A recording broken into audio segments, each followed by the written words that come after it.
You worked with the Spanish government. What was it like to work in such a government position? I wanted to be in Spain because I always dreamed to travel in Latin America. Is Spain racist?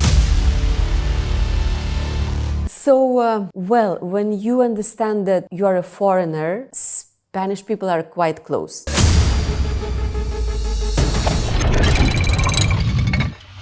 Web3 TV.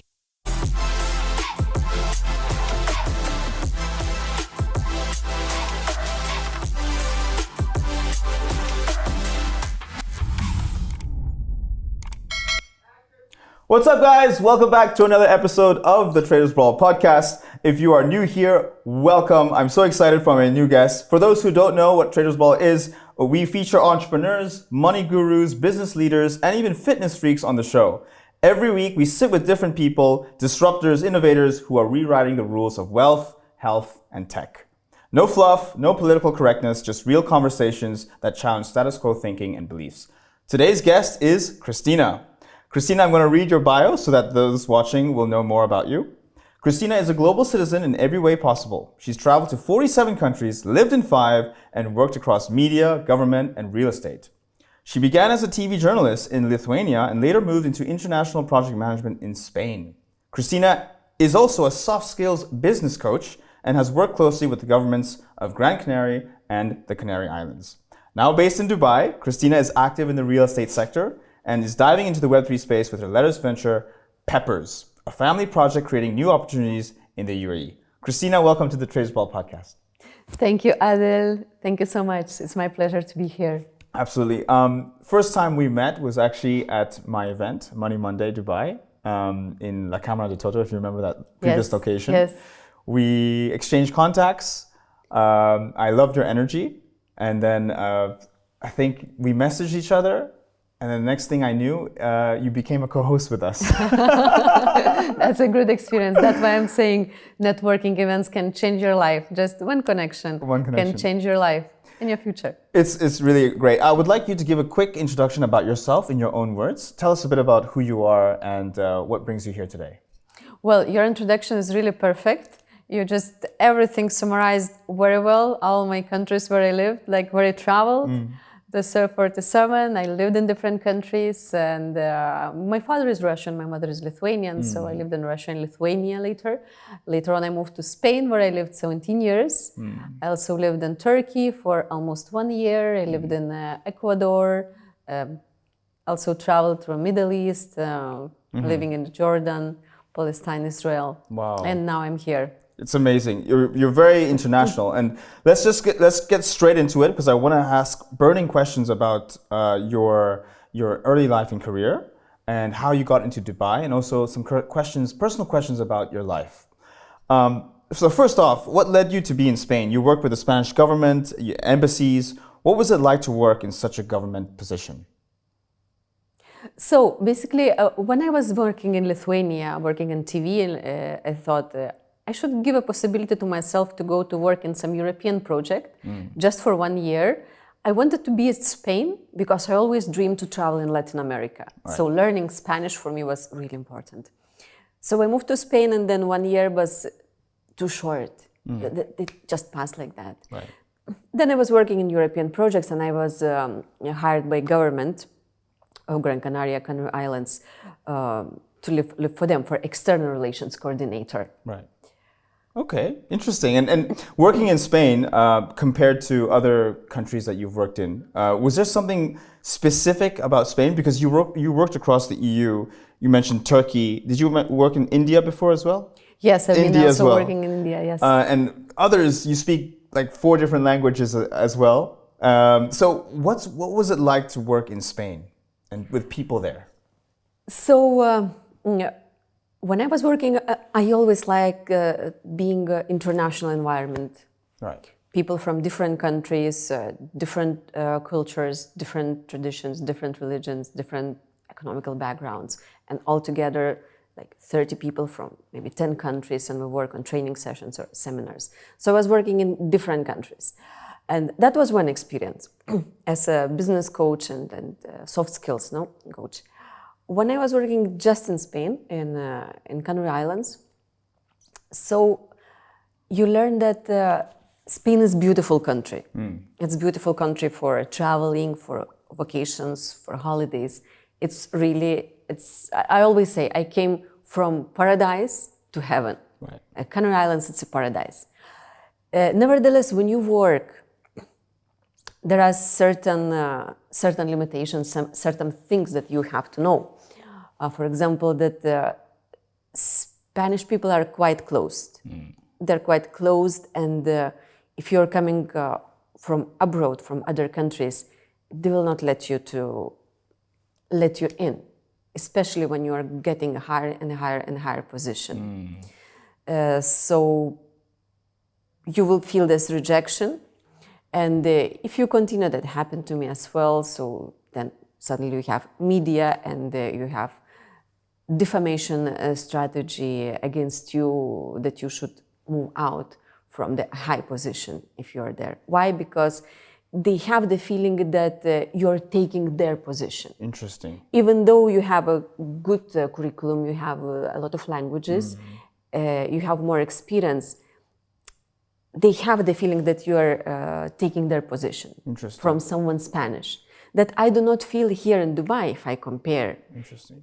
But in Spain, yes, that happened. You lived 17 years in Spain. I have to ask this question.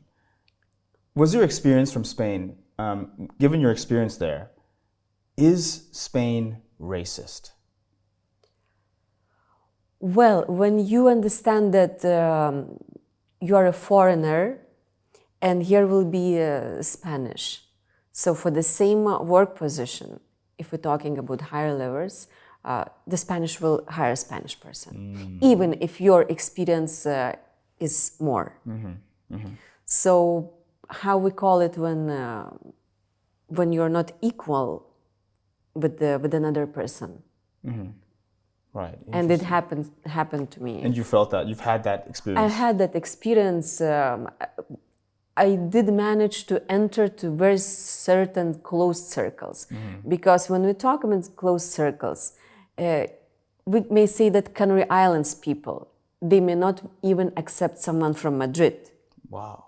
They still have this, that they conquered the Canary Islands long years ago. Oh, right. So whenever someone is coming from outside, somewhere deep in their mind and subconscious, they have this feeling they again will conquer probably. So I get into these close circles and I got really good connections, and I got into really amazing people, but was always through big struggling. And that's why I know that it's not easy. It is really hard. Then also we have to have in mind that we live in countries where there are a lot of political changes.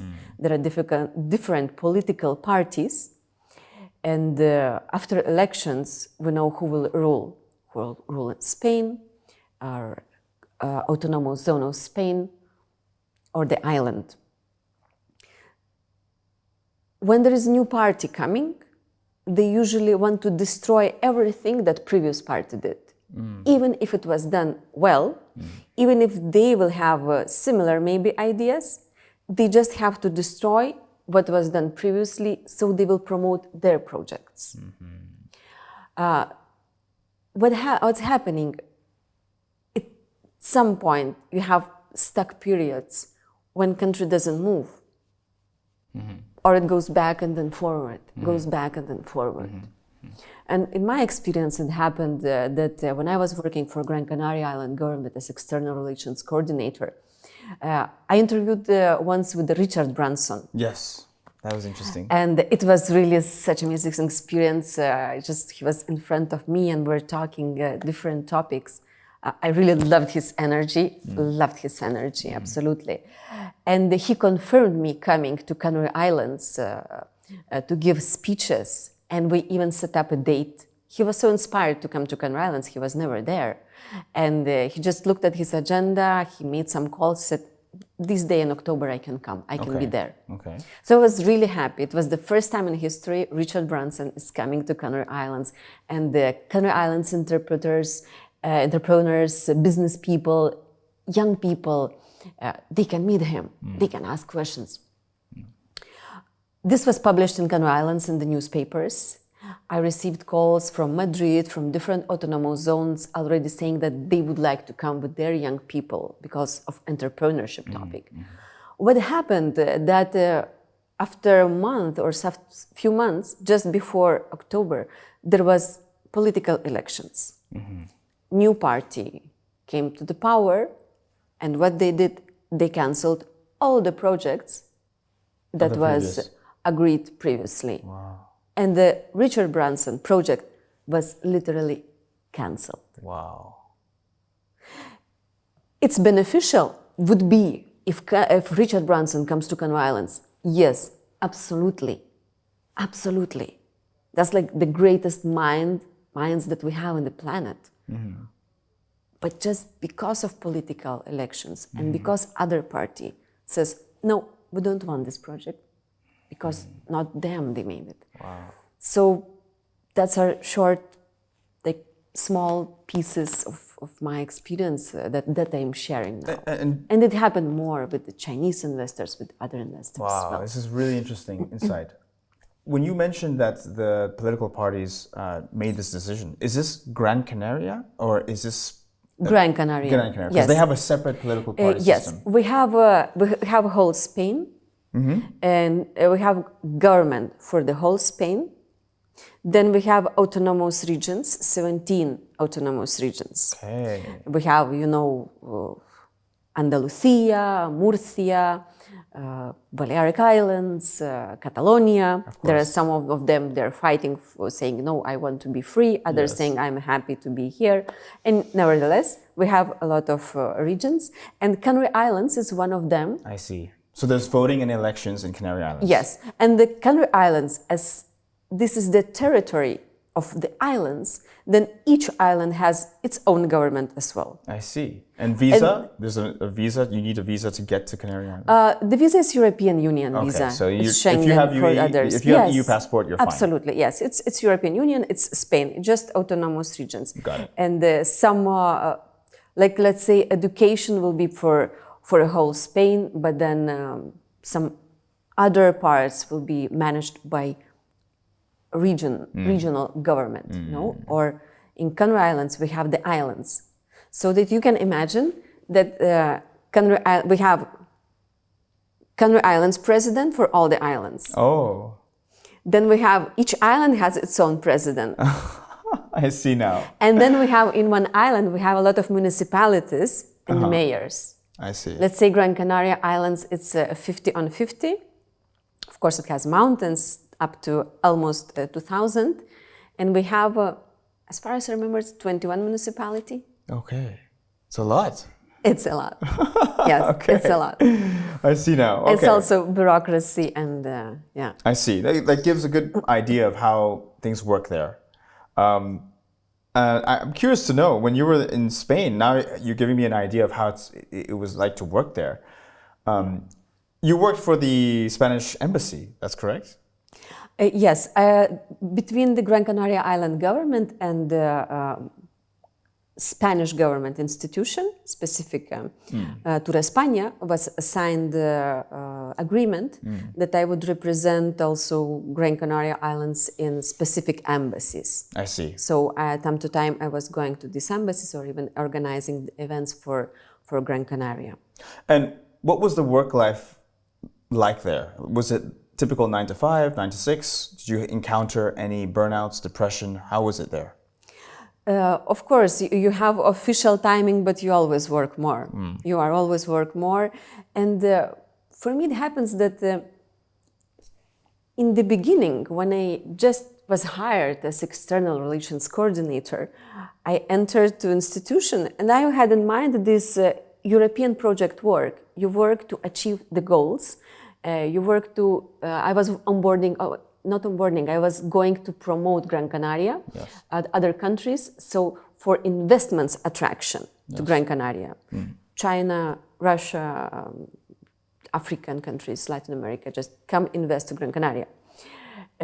So in terms of burnout, did you have any Yes, moments? So you work a lot, but then you understand that when I saw the media writing, when I was working for Gran Canaria and then I saw the media just writing why Lithuanian is in such a higher position, and say, how can this be? If this newspaper is financed by European Commission and we're in European Union, and even if I would not be from European Union, but I have a legal status to work in the country, why am I questioned?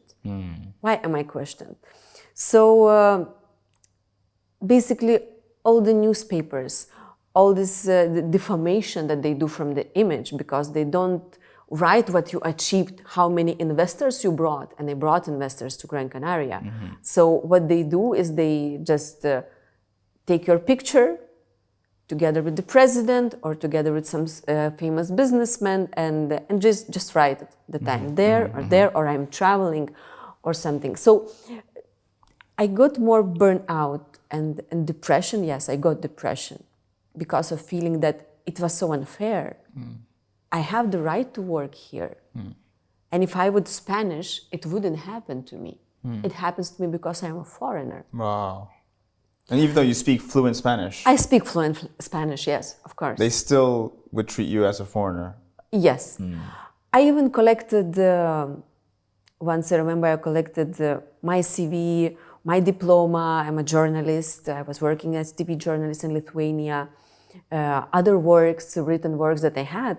And I just went directly with all these documents to the newspaper saying, hello, this is me, this is my profile. And one of them, they said, look, Kristina, I really appreciate you. You had a big experience. You're really you're so experienced, you're such a high profile. But you entered to politics here. And actually, better go to work in business sector. If you stay, you are attractive, so we still keep writing about you. That's very Can you interesting. imagine? It's Spain. I was not like, why don't you write about my results? Yes, yes. Why don't you write about golf competitions that got established because golf communities, golf clubs from foreign countries, they came to Gran Canaria to play golfs. They stayed in Gran Canaria hotels. The investors that invested, why you don't speak that? So that made me that I passed through a period of burnout, of depression, anxiety, doctors taking antidepressants even in such period. And but realizing that, and I could say to other people, sometimes depression is not that something is wrong with you. Sometimes depression comes because of the people who surround you. Maybe you have to just take yourself out from this environment and bring yourself to another environment. And there is no more depression. Interesting. Just you change depression, change environment. You don't need pills. You don't need chemistry for that. Just you need a decision. Wow. Very bold statement there. Very, very bold statement. Thank you for that. There's so much more I want to dive into with what you just said. It's crazy because people say Spain is, on the outside, Spain is rich in culture, popular for vacation spots, provides lots of free vitamin D. But what most people do not realize about working in Spain is the inside of Spain. You know Spain from outside, like with any country, but you don't know what goes on, Would you agree? Yes, yes, of course. Many times probably we know some countries or something for vacation. Exactly. But we don't know what it takes to be there. To be there. There is this joke. I just remember one person dies and passes to heaven. In the heaven there are angels, and he's thinking, it's so boring here. And then he sees a promotion, vacation trip to hell. And he's saying, maybe I can take it, it's for free. Okay. So he takes the ticket to hell, he goes to hell for vacations, and he enjoys a lot. Nightclubs, dances, a lot of, all joy that you can imagine for that man. He enjoys a lot and then he goes back to the heaven. So in the heaven, he's again gets bored. So second time he goes for vacation, goes back, and then he decides to move. Said, I want to move to hell. I want to live in hell. He fills the form, immigration form, moving to hell. When he comes to hell, then suddenly the demons comes with a lot of fire and grabs him directly into the fire. Oh my goodness. And say, wait, I was here 2 times. I was enjoying. Yes. Where are the dances? Where are the ladies? They say, don't mix tourism trip with immigration. Wow. Wow. That's a very... So sometimes when you enter the country, yes, you have to explore something new, and you have to know how it is for you as living there. Very bold metaphor. I love that. Let's move on to living in Dubai. Now that you're here, congratulations. It's been Thank you. How many months you've been here now? 10 months. 10 yeah. months. Well, yes. Still a baby. Still, yes. I'm waiting for my first year. Very soon. It's going to be happy birthday. Oh, yes. Yeah. Yes, I need to celebrate it, definitely.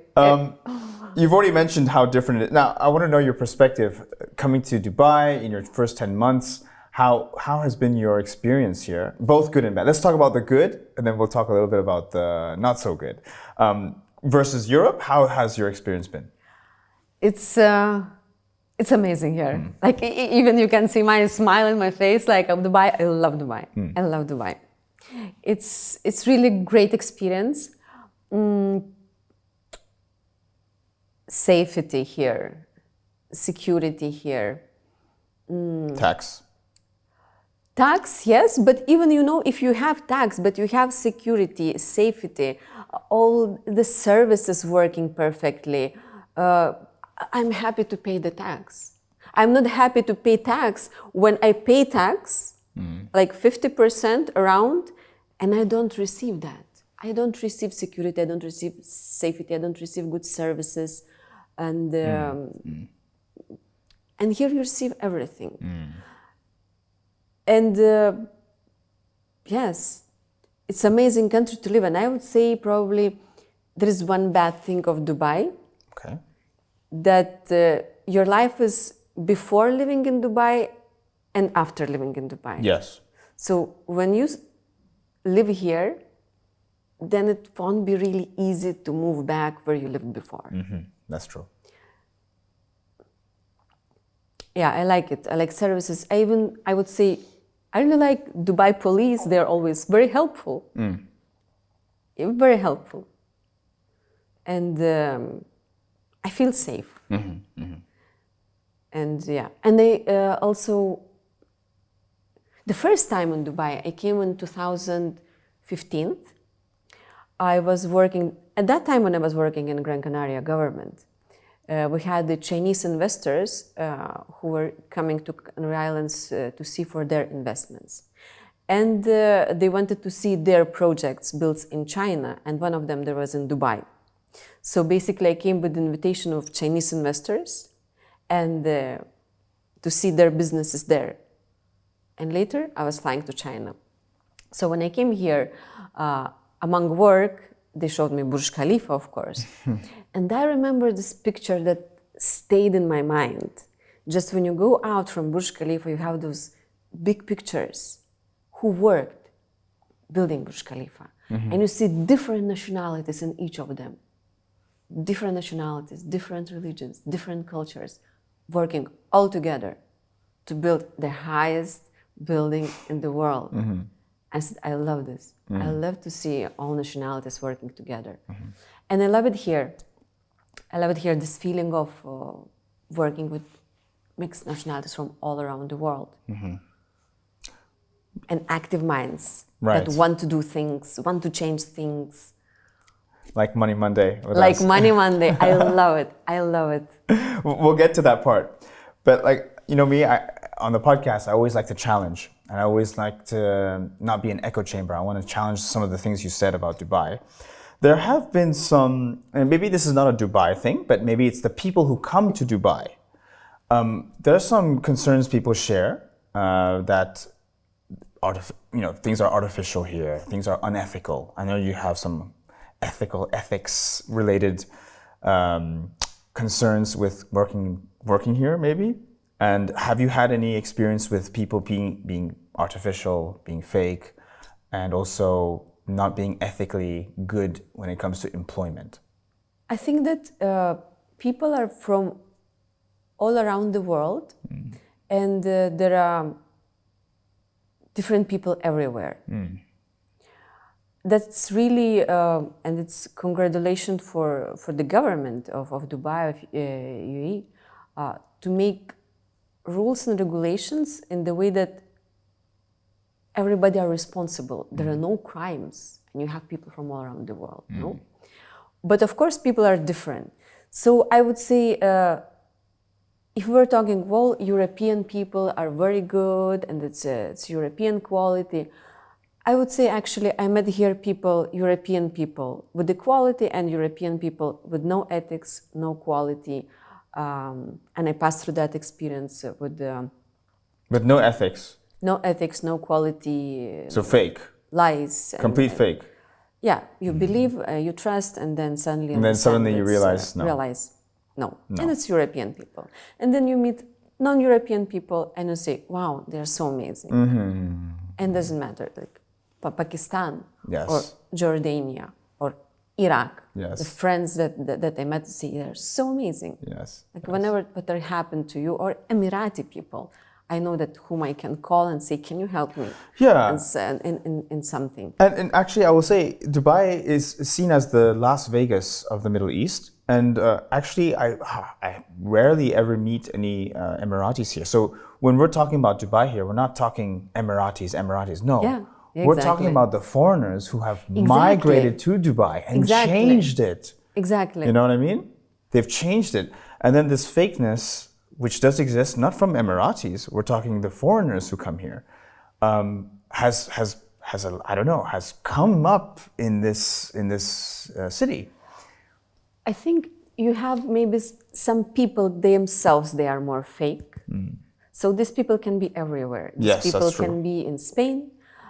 They will smile you to the face and they say, "Oh, welcome to Spain. Yes. It's a beautiful country." But then as soon as you say, "Oh, actually, this is my CV, I'm searching for a job," this person will not answer you. Or even you did already something and you say, "Can we sign agreement and continue?" Yes. And then because I need to be paid, and then they disappear. They disappear. They don't pay. Yeah, if you didn't sign something before. And we talk about, we can talk even about politicians as well. I know. And do you ever get these calls? Dubai police? Do you ever get these scam calls? No, I No, didn't. no? That's another thing. Yeah, No. they impersonate Dubai police. They pretend they're Dubai no, police and they ask you for information. It's been posted on Love in Dubai. So, okay, Love in Dubai, the page, the Instagram page. Yes. They make aware of these kind of scams. What I'm talking Dubai police, I'm a journalist and I was working in investigative journalism in TV. So when something happens, I really want to understand how the system works. It's very interesting for me. Then I can tell to someone how it works or it doesn't work. So I remember I got a fine here. I'm renting a car. Oh. And once the company, they're sending me a screenshot and they're saying that I have to pay the fine. For what? For what? And I'm opening it and I cannot understand. It is not speed. It is something related to the line. Oh. And I'm thinking... You changed lanes? I was thinking, I'm really carefully checking always to be on the line. I do not believe. So I said, no, I don't believe. It's maybe a mistake. So the company says, go to police and check it. And I say, is it possible here to go to police and check your fine? So yes, I went to police and I went to headquarters. Then from headquarters, I was redirected to traffic, to the, where is the traffic police. And actually, I liked the experience. I still had to pay the fine, but the experience was wonderful. Oh, wow. It was parking everywhere for free, whenever for visitors to police. You cannot have it in Spain. When you come to police, you enter and they are smiling and saying, how can they help you? Yeah. You cannot enter this way in Spain. No. And in 10-15 minutes, I was shown in a screen how I crossed the line, because there was a video camera. And I was just going to go from the highway to one direction. And the cars were not letting me in, so I was waiting, and when I crossed, I got already into line. But the whole experience, how transparently works it, and even that police says, maybe this is a mistake, let's check it. Oh, did they say that? Yes, they say that. Maybe this is the mistake, let's check the video.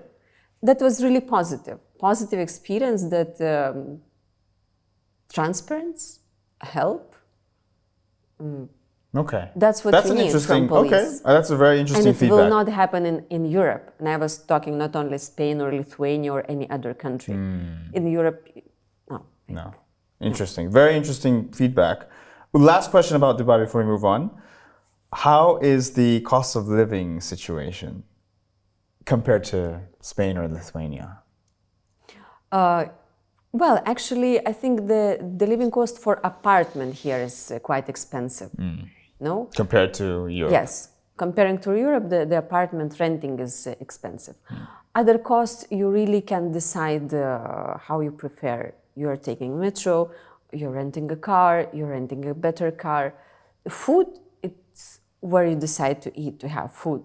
But in a good restaurant, they have the same prices like in Spain or in Lithuania, in Vilnius. So, but the cost, of course, becomes higher because of the rent. Well, okay. I mean, you can't have the whole package. You know, you get also a swimming pool, you get a gym. Yes, yeah, absolutely. It's you cannot imagine that in Spain that you have a gym, you have a swimming pool, you have your parking, you have security, and everything is clean. It's absolutely amazing. And when you work, you asked me a question about something related to work, no? Permits. Well, yeah. So, you know, the visa situation. Everybody who comes to Dubai, if you're a foreigner, you're not Emirati, you need to be on a visa. You cannot be here without a visa. You can be here tourist, but then you have to go back. You know? You've had an experience with that, haven't you? I had a mixed experience. A mixed experience. Would you like to share? Oh yes, of course. So that's because I don't know what to do. I know. I finished work job with one company, so my visa was cancelled. Yes. And I had this 1 month period when I had to find another company where I will be working. Yes. So I had in different interviews. It's a summer, sometimes owners somewhere traveling, so you have first, second stage, or you are in the company, you're not really sure that you want to join this company, or the company says, no, work for free and later we will see if we will. So and I found the company with which I really love working. We just signed a contract. This is like really amazing people. And then I see that I have to leave the country before the 11th of July. Oh. And at the same time, I just signed my new work contract offer. Right. And I don't know if I should go away from the country and re-enter the country, or I cannot move because the visa process started. And at some point, you should better don't go because you're not allowed or visa can be cancelled.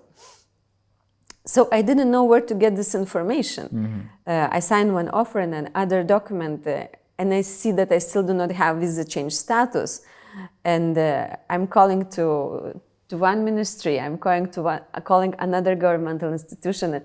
They were not able to answer me. So the thing was, I didn't receive any clear answer calling to any of the governmental institutions.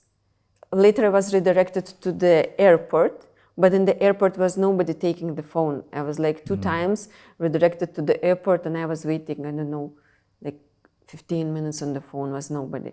So, and I didn't know, should I buy the ticket and organize my travel and cancel also our podcast and everything? Or should I wait? So, so sometimes maybe it would be good if there is someone can answer specific questions. Right. And the company, they said, inshallah, the papers will be done. Nice, inshallah. But what if 11 days come and it's still there is no status change, you know? So that was my experience. And then how did it change? How did you solve it in the end?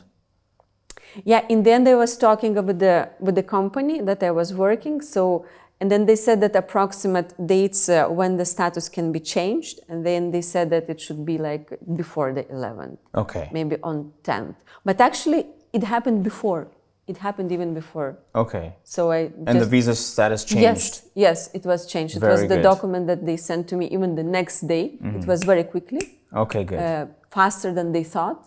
And yes, my so visa status for future, changed. for those who are new to this experience, they should contact their company, which is that your recommendation? Yes. The company should be responsible. PRO from the company. Company who is, human resource PRO, the company should answer them. Okay, makes sense. Yes, makes because sense. you can make a lot of calls, but I understand that whole institutions, they expect that this person in the company will be the one who will answer all the questions. And if you try do your investigation calling all the numbers, still you have to come back to your company and say, okay, let's hope, fingers crossed that this document arrived before that. Makes sense. I think you saved a lot of people who watch this. You save people a lot of time and effort on the visa status change. They will now take your advice and say, company PRO should be fixing this situation. Yeah. You know, fix it. Absolutely. If you give me the offer, it should be done. If not, okay, I'll fly back. Right? Absolutely, yeah. Okay. You just go and come. Well, later I was told by one friend that the fine is not very big. Yes. But still, you don't want to pay fines. It's better I will organize my travel. I can come back, and it's a tourist visa. But I want to have clarity, no? Of course. So, No. who gives clarity. Wonderful, wonderful. Now let's move on to the more deeper questions that I have. I see that you're very active on social media. Literally, every time I open my phone and I check LinkedIn or Instagram, there's a post from you. Always. You're a networking wizard. Has networking played an important role in Dubai for your personal branding here compared to Spain, Europe, and other countries? Is there something about Dubai and personal branding that you associate with here that is unique, would you say? Yes, absolutely. Dubai is unique. Absolutely, yes. And here, personal branding is very important. And all the people, they know it. Not only people, but even the institutions. They do a lot for the personal branding, you know, the personal branding, for the branding of the institution. Even if we take a Dubai itself is a brand. It's a brand. It's a brand. Yeah, it's Emirate, yes, but it's a brand. It's Dubai. So I was so surprised when I just arrived to Dubai and I go to different congress or conferences and I see governmental institutions, they're presenting themselves and they have their LinkedIn, they have their Instagram, they have their Twitter X, they are everywhere. And that's nice, that's good. So personal branding definitely is very important here. And it's really good because that's how people see you, that's how you can approach the world, and the world sees you, what you do. And for me, yes, I started being more aware of that. I started posting more, and I know that other people want to know something that I already know, so I posted also. And for that, events like Money Monday Dubai, it's so important. It's, right. It's a very important place for the branding, for networking, to be seen. It's interesting when we have foreigners who come to Dubai, and everyone is on the mindset of personal branding. Then we have a job market of everyone with a brand. That's an interesting landscape to navigate, because then perhaps one challenge is, oh, your brand is not as big as this brand. That could be, when they're considering CV or they're considering a job, they're going to take into account what you're posting online as well, probably. And they'll say, do I want this person on my team with this personal branding, with this personal style? Yes or no, you know? And that's also probably a decision-making process that HR people will take into account. Do you think? I think so. Yes, I think so. And that's why you're on this podcast. Absolutely. It's very important. Yeah. It's very important. And then you mentioned Money Monday. Of course, you took the initiative to join. the Money Monday Dubai community, which is a business networking event every Monday. Amazing event. You are Amazing. co-host. Amazing. You are confident on the stage. You know how to network. What inspired you to take this role? Was it also part personal branding, or did it feel natural to be on the stage and speak to hundreds of people? Natural. Natural. Interesting. It feels natural. Probably from my experience and because where I was studying and what I was working and what always I felt it's TV journalism. It's a journalism. Even when I was in the training courses, I was always on the stage. Even when I was in the government, I was on the stage for investment attraction to Canary Islands. So the stage, the microphone, it's always like part of you. It's part of me. It's part of me, yeah. Interesting. And I found this event really interesting, very interesting. I was in different events here, and sometimes you always say, okay, that's good, but maybe this is strange in this event. Maybe they should not do that or do this. I loved Money Monday. It was an event where you see people coming really networking, to listen to speakers and to really network. And that's amazing. So you see all the people interested to get to know each other, exchange the contacts, and later on you can hear that, the person I met in Money Monday, we are doing now one of the business projects together. Yeah, and it's nice. That's why this event changed my life also. That's why I'm here. Thank you. It's a and pleasure. your energy, Adel, it's something. Wow. If you're gonna have to take over one day. Be careful what you wish for. I'm still learning from you because your energy is the most important. Oh, nice. A deep question I have for you now, because you're so active on social media and you have a great online presence. My question to you, where would you be without social media? Just imagine if all your social media accounts got taken down, cannot be recovered. Would you create these accounts again from scratch, or would you find another career path? Just clicked to my mind one short movie, it was like animated about different zodiac sign. And when they said Aquarius, time Aquarius, there was like this little hero in the island where nobody's living and he's saying, I'm so happy, nobody's living in this island, just nobody's here. So I think, of course, if something happened, I would create it from scratch.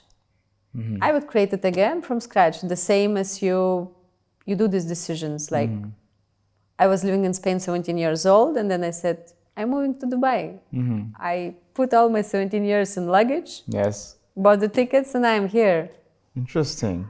And you just create them again. I would say if you need them for work, or if you feel you need. So every person should ask himself, herself, what I feel. If I'm this person who feels the need to share the experience, so then you have to have it. Because you have this talent from above maybe, that your experience can change other people's lives. So then you have to share. The universe must to see you. And then you will grow, and other people will grow, and other people will change. Interesting. Some other people, they don't need it. They don't have social networks, and they have privacy. It's their decision. And that's also good. It's different, let's say. They came to this world for something else. They're different. Really interesting that you would still continue. Your mindset is there, and you would not give up. You would still continue your path. And for me, now the next question I have for you is given my relationship with you at Money Monday, which is you've grown the brand with me thanks to you. I have a deep question I'd love to know more about you, because as a working woman, right? A working woman, you've traveled to 47 countries, lived in 5, worked across social media, government, real estate, soft skills coach. You are unmarried and you have no kids. Is this by choice? Yes. Okay. Yes, by choice. And traditionally, it is seen that a woman should get married, have kids, and have a family. Do you reject this belief? What's your perspective? You see, when you said the sentence, you already say should marry. Yeah. Should marry. Should. So why there is this should? Why we don't say the man should? No? But we question the woman why she's not. She should. I don't think that there is nothing that should be forced. Something that should be like should. And I don't believe in forced, in anything that is forced. Whatever is forced, it falls apart. So it has to be felt. Yes, in my case, I would say it's my choice. Yes, it's my choice. But I would, I'm not, very extreme person. I know my friends, the ones who said, I wasn't that age, and I just had this desire to have children. I just was dying of that desire. I just needed to have children. You? No, not me. Some friends of mine. Okay. Some friends of mine. Right. And it's like, I had to have a child, 2 childs, 3 childs. So there is like this that she wanted, she always felt this of being a mother. Yeah. And I have other friends in Spain that, and they're saying, I don't want to have children and I will not have them. It's also choice. So my situation is probably in the middle. And I didn't meet anyone that I would really say, yes, this is the person and I really feel I want to have the family with this person. I see. We are in such relationship, we are in such a harmony, we're in like such perfection that yes, we can have a child, we can have children. Children, dogs, cats. Of course, a family. A family, yes. Are you of the belief that a woman doesn't need a man? Or are you of the belief that a woman should find a man that they're in harmony, but doesn't need a man? I believe that woman, she should develop herself very well. She has to know what she wants, where she goes, what she doesn't want, and has to have values, has to take care of herself, to know how to take care of herself and to love herself. And I think she should know how to earn money. Yeah. Because you're not a baby. You're not a baby who is looking for a sponsor. Yes. So you can be with the man, and that's good if he's earning money, and maybe you don't work. Yes. Maybe you decide you work. That's your decision. Yes. But you have to have the ability of making your own money. Yes. Then you're not a baby, not a child. Yes. So I believe so the woman has to know how to be independent. Yes. But at the same time, I do believe in harmony of relationship. Okay. I do believe that masculine and feminine together, they make this special harmony. Right. It's special when they, Right. where the man needs his woman and then the woman needs, so you have this very special harmony. Okay, yeah. So, yeah, I've interviewed different people and different individuals say different things like, woman doesn't want a man, or woman doesn't need a man, so therefore, no need for a man. But actually, the perspective here is find a man that is in harmony with you. There could be a better result. Exactly. It doesn't mean that men are bad or men are... Absolutely not. No, it just means you haven't found the right one. But if you were to find the right one, they're both working, you can achieve many more things together. The nature is, it's a wisdom. The nature is wisdom. And then we are here born man and woman. We have male and female energy. And we are not the same. Like I know in European countries, there are a lot of this political, when there's a bit mixed, like equality, feminism. Woman, yes, feminine woman and man. No, we are different actually. Yeah. Our chemistry brain is different. It's different. We are different. Yes, we should have equal rights to access the job, but we are different and we need each other. Yes. It shouldn't be that you cannot force a man to feel feminine. Yes. At the same time, don't force a woman feel masculine. So nature is masculine and feminine and the harmony. Got it. Amazing. All right, very good. We're about to wrap up. Final question, just before we finish off. Beyond the social media posts, the constant networking from event to event, how long are you going to keep doing this? You're going from event to event to event, post to post to post, social media, social media, social media. Is there an end goal here? Because we have a limited lifespan. Are you going to keep doing this until their deathbed? Or is there going to be a change? Because I'm considering, what am I going to do with Money Monday someday? So, question to you is, what is the end goal from all these networking and social media posts? We're bringing Money Monday to other countries, definitely.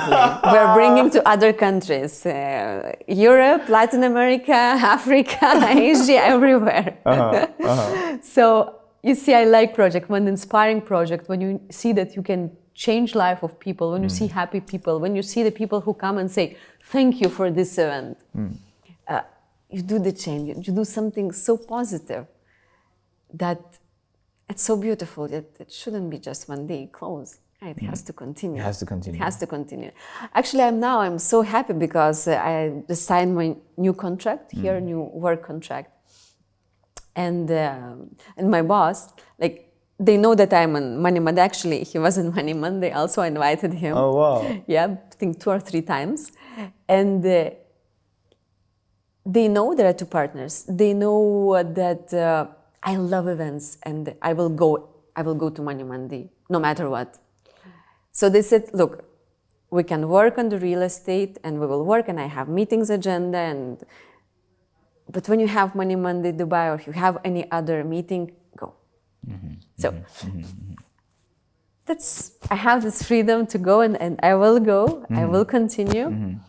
Of course, you select where you go, because many times, especially here in Dubai, I have 2 different events on Tuesday evening where I will go. So I select which events I will go and which will be not. But I think they are beautiful.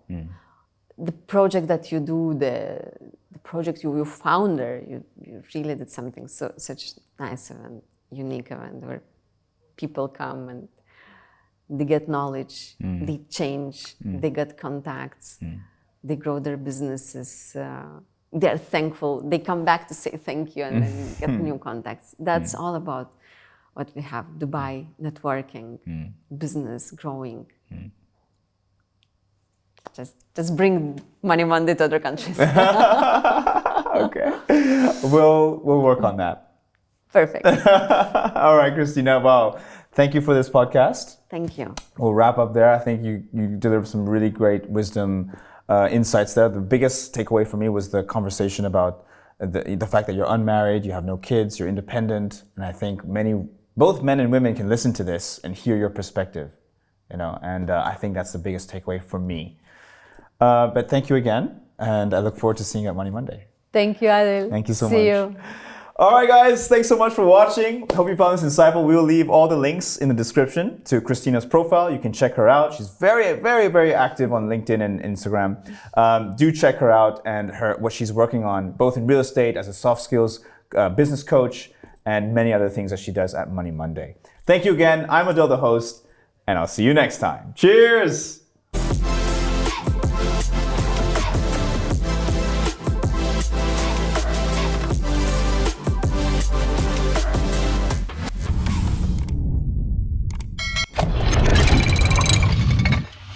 Web3 TV